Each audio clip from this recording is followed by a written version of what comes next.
Today is Friday of the 7th week of Easter. A big day yesterday. 500 years ago, a cannonball broke Ignatius's legs on the ramparts of the castle in Pamplona, Spain, the same city where crazy people try to outrun the bulls every year. So, 500 years ago today, he was probably in a litter on his way to his brother's castle at Loyola for medical care and convalescence. And, little did he know, Jesus' self-revelation to him as peaceful consolation. This experience was the first of many that gave rise to the spiritual exercises and the Society of Jesus. What does he have to say to us today?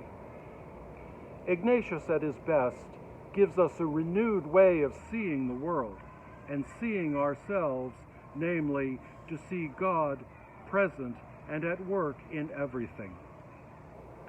During the pandemic, God's manifestation to me has been through the beauty of nature, the blue sky, the sun, the Potomac, the birds, the flowers, and the trees.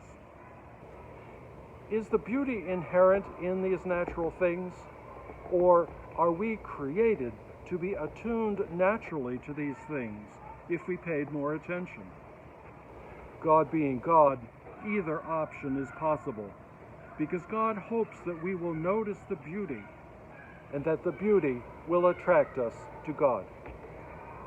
We can see God's strength and power in thunderstorms, waterfalls, and waves crashing on the beach.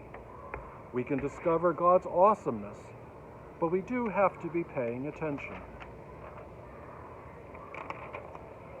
We can see God's beauty in other people. When we see someone act generously or compassionately, human beauty reveals itself.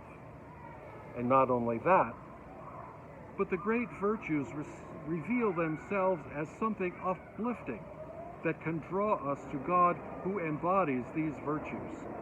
Otherwise, where did they come from?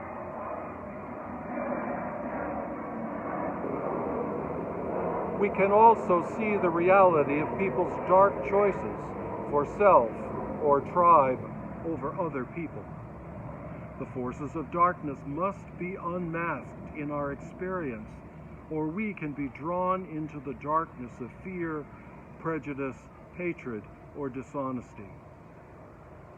This darkness, especially this present darkness, invites us to see Jesus condemned and killed by these same forces, and his friends distraught. So we come to the Eucharist to be reminded that his death was not the end. The Father raised him into new life to invite us into unity within the Trinity, as we heard in yesterday's Gospel, and into service for the kingdom, as we hear in today's Gospel.